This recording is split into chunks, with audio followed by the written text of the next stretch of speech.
안녕하세요. 첼브라입니다. 하루에 한 번씩 올려드려야 되는데, 제가 하루 건너 한 번씩만 이제 올려드려서, 한편으로 이제 죄송하다고 오늘도 말씀을 드려야 될 것 같네요. 이제 항상 이제 그런 마음이 없잖아 있긴 있어요. 저는 제 영상의 흐름을 카피해서 영상을 만드시는 분들이 있다라고 해서 이제 저는 그렇게 어쩔 수 없이 하기는 했지만 어쨌건 찐 구독자 분들 아주 오랫동안 시청해주신 분들한테는 죄송해요. 근데 그렇지만 이제 영상을 하루 건너 한 번씩 만들긴 하지만 전체적인 큰 맥락의 흐름은 여러분들이 스스로 캐치하실 수 있게 그래도 영상은 준비를 했거든요. 그래서 보시다 보면 그래도 흐름이 이러이러하게 가겠구나. 안개 속에 자욱한 코인 시장인 건 분명하지만 전체적으로 세계 정치 경제가 이렇게 흘러가니까 내가 투자하는 가상 자산들도 분명히 좋은 결과가 있을 거야라고 아마 영상의 끝부분에 가시면 스스로가 느끼실 수 있지 않을까 생각을 해요. 자, 일단 첫 번째. 예전 같으면은 이렇게 얘기가 안 났었거든요. 올 하반기가 4분기에 금리가 인하될 거야 라는 얘기를 사람들은 보통 공중파 미디어에서 많이 했었죠. 저희 이제 공중파 미디어를 신뢰를 안 합니다. 저는 참고로 저런 이제 스타일을 아시겠지만 미국 연준이 금리 인하 내년 1분기 결정 이 얘기가 나왔어요. 우리는 금리를 인하를 해서 유동성이 풀려야 돈이 결국에는 시장에 들어와서 상승으로 이루어질 거라고 생각을 하지만 사실은 여기 비밀이 있다라고 이제 전 생각을 해요. 근데 가장 중요한 핵심은 뭐냐면 빚을 져서 이 빚 보따리가 커지면 커질수록 연준 의장의 제롬 팔 연준 의장의 팔에 힘을 빠지고 또 여기서 유동성을 주입 안 한다고 하더라도 어쨌건 시간의 흐름에 따라서 이분 팔에 힘은 빠집니다.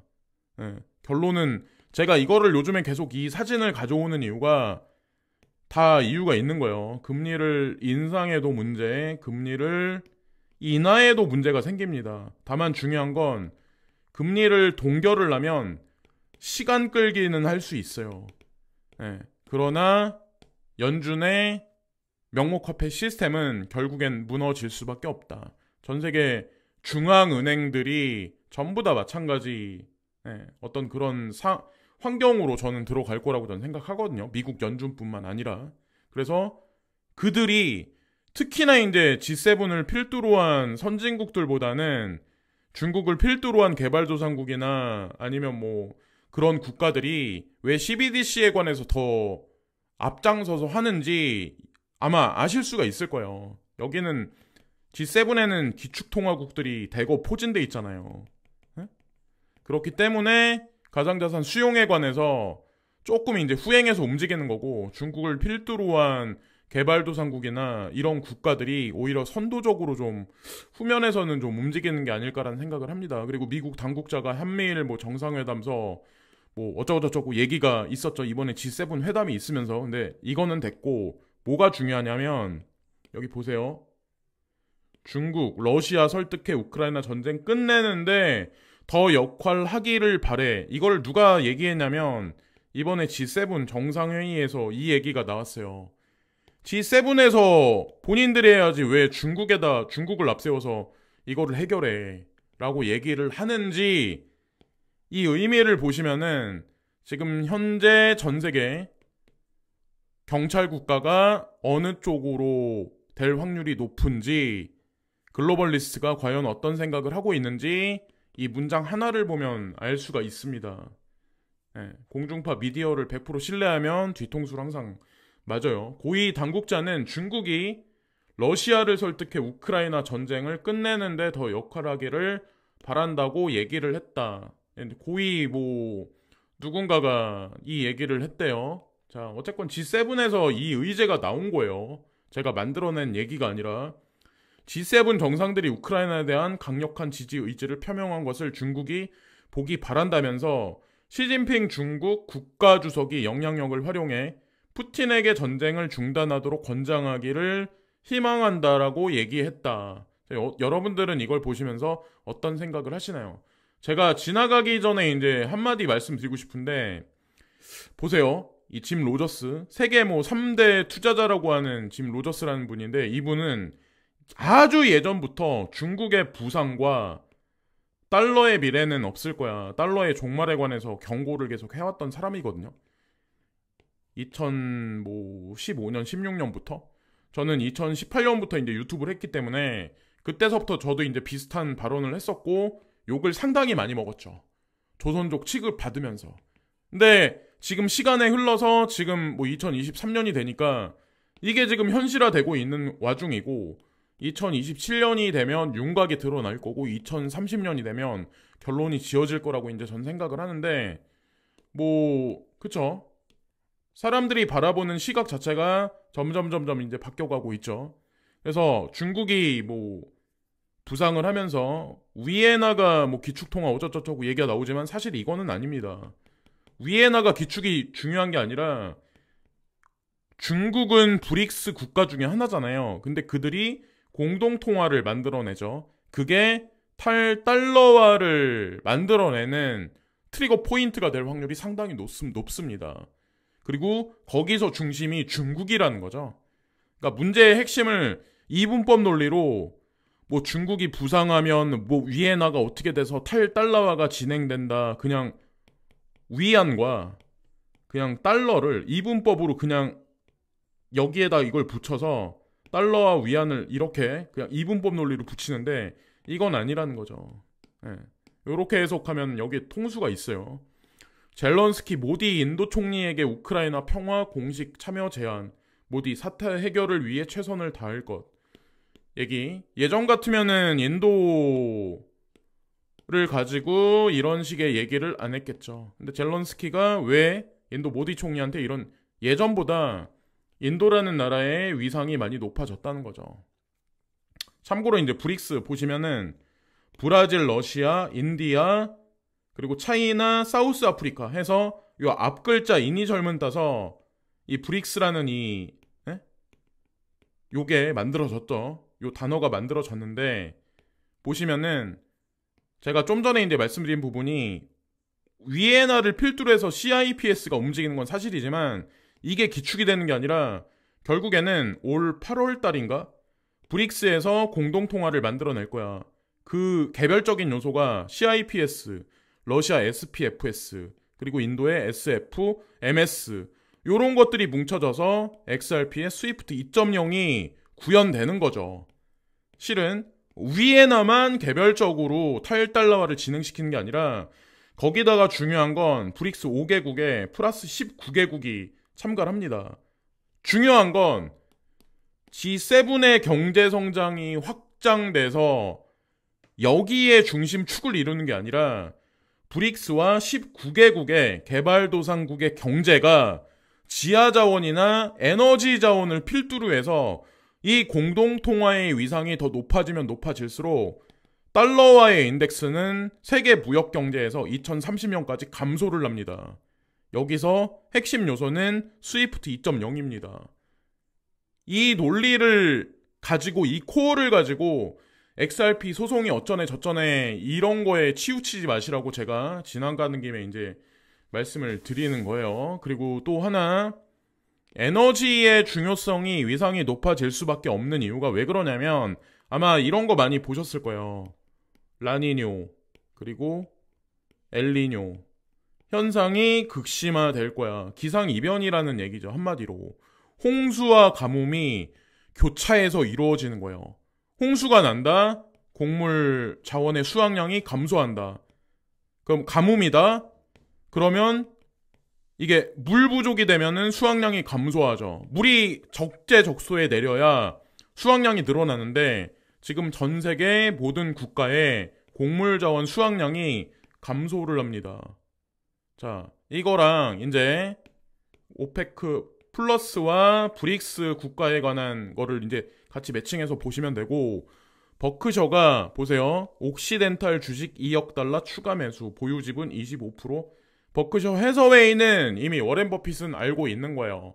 에너지의 중요성이, 화석 연료의 중요성이 향후 수년간에 대두될 가능성이 상당히 높다. 그러니까 옥시덴탈이라는 정유사를 추가적으로 지분을 매수를 하겠죠. 이렇게 매입을 하겠죠.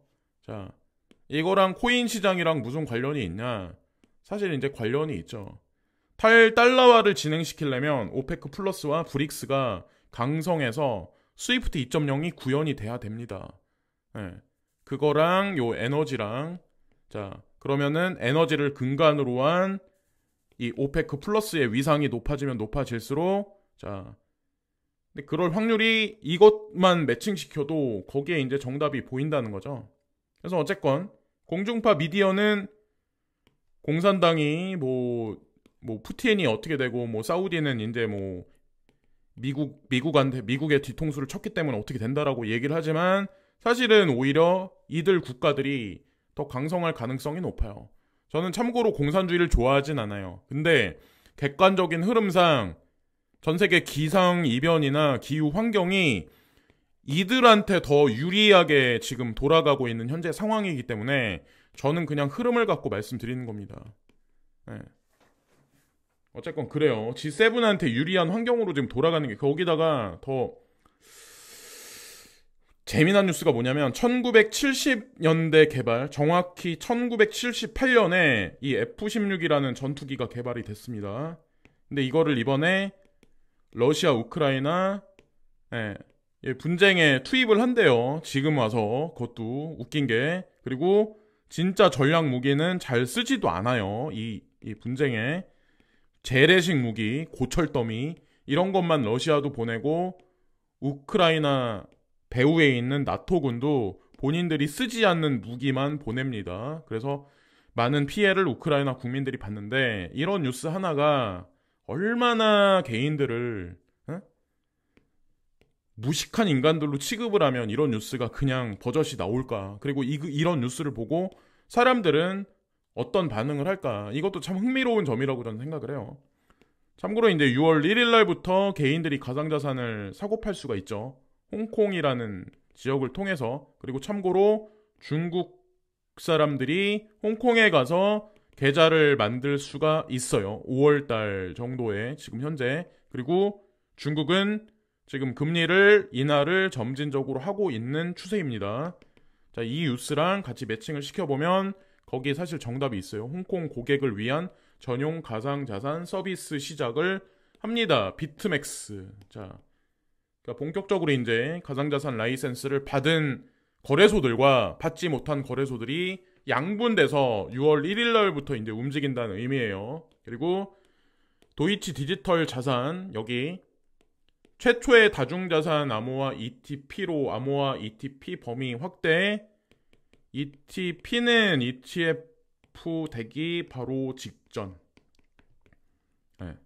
그런 간접 투자 상품이라고 보시면 되지 않을까 생각을 하는데, 여기 이제 재미난 게 있어요. 비트코인, 이더리움에 관한 상품이 있어요. 간접 투자 상품. 근데 여기 이오스가 여기 껴있네요. 우리는 이오스가 망했다고 알고 있죠. 근데 여기 이게 들어가 있네요. 거기다가 10개 코인을 묶어서 하나의 인덱스를 만든 상품이 하나 있어요. 아까 뭐 10에셋인가 하는, 10 디지털인가 뭔가 하는, 10 크립토인가 하는. 근데 여기 보면은 비트코인, 이더리움 이건 누구나가 다 인정해. 에이다도 검증이 끝났어. 근데 보시면은 트론이 여기 들어가 있어요. 신기하다는 생각. 이거 트론 사람들이 망했다라고 생각하죠. 응? 여기 들어가 있죠. 그리고 폴카닷, 라이트코인. 그리고 솔라나도 FTX 파산 사건이 있으면서 충격을 가장 크게 받았죠. 얘도 포진돼 있어요. 증권성 12에 휘말려 있는 BNB도 여기 들어가 있습니다. 자, 과연 이 코인들의 결론은 과연 어떻게 날지. 영국 국방장관이 전쟁 중인 우크라이나 나토 가입이 부적절하다. 그래서 아마 아시겠지만 나토는 우크라이나를 받아주지 않을 거라고 이미 공식적으로 표명을 해놓은 상황이에요. 7월 달에 나토 회의가 있습니다. 제가 아는 바로는. 근데 이미 이 얘기가 나왔어요. 왜 이 얘기를 할까? 나토군에 가입해달라고 우크라이나는 그렇게 절실하게 요구를 하는데 왜 가입을 안 시켜준다. 나토 가입 부적절이라고 얘기를 할까? 자, 여기에도 사실 비밀이 있는 거고, 전기 요금 인상, 이거랑 이제 코인 시장이라고, 코인 시장하고 한번 엮어서 화석 연료에 기존에 우리나라 정부는 많은 세금을 물렸었어요. 유류세가 제가 아는 걸로는 한 40% 정도 국가에서 세금을 가져가는 걸로 알고 있는데, 세금을 그만큼, 그러면 전기 요금, 전기차, 자, 여기도 마찬가지 전기 요금을 인상한다. 여기도 궁극에는 지금은 아니지만 전기차 보급을 위해서 뭐 싸게 지금은 책정돼서 뭐 이렇게 운영을 하지만 결국에는 여기 세금이 매겨질 거란 말이에요. 전기 요금 인상은 채굴기하고 또 관련이 있다라고 저희 이제 생각을 하거든요. 더 범주를 넓히면 채굴기를 돌리기 위해서는 높은 고압의 전기가 필요합니다. 근데 전기세가 비싸다? 코인 채굴하는데 많은 요금이 들어간다? 그럼 이게 코인 가격 상승하고 맞물려 있지 않나라는 생각을, 에너지 가격이 인상되면 인상될수록 코인 가격도 마찬가지라고 저는 생각하고, 인플레이션을 한마디로 이거로 바꾸는 거죠. 네. 아파트 값도 인건비가 올라가고 원자재 값이 올라가니까 아파트 분양가도 올라가죠. 지금 현재 상황이. 그 이후 거는 제가 모르겠지만 어쨌건 지금 현재 인플레이션은 계속 올라갈 확률이 높아져요. 시간의 흐름에 따라서. 바이든 곧 중국과 관계 해빙되기 시작할 것. 그래서 미국에서 무슨 얘기를 했냐면 우크라이나 분쟁을 잘 마무리를 지면 우리는 중국과 관계 개선을 할 거야 라고 얘기가 나왔었거든요. 여기에 이제 사실 힌트가 있어요. 이것과 코인 시장과 부채 한도 협상과 종합적으로 몇몇 가지 이제 매크로가 있어요. 요거를 종합해서 생각을 해보면 거기 사실 정답이 있거든요. 그냥 공중파 미디어를 100% 보지 마시고, 그리고 여기 인도는 보라색이에요. 근데 이거는 CO2 발생 비율이거든요. 근데 인도가 유로존을 앞지릅니다. 여기 끝에 보시면은 조금 올라가 있어요. 인도가. 이 얘기는 전 세계 공장이 두 군데가 있습니다. 하나는 중국이 있고 하나는 인도가 있어요. 여기 중국이 여기 있죠. 인도 여기 보라색 점진적으로 상승을 하고 있죠. 이거를 이게 뜻하는 바는 GDP, GNP의 상승을 우리가 볼 수가 있어요. 다른 지역들 유로존이나 보시면 US도 꺾였죠. 그리고 일본 보시면은 성장이 없어요. 러시아는 뭐 생산국이 아니니까 화석연료 이제 수출국이니까. 중국은 여기, 자 여기 보시면 두 개의 국가만 지금 CO2 발생 비율이 올라갑니다.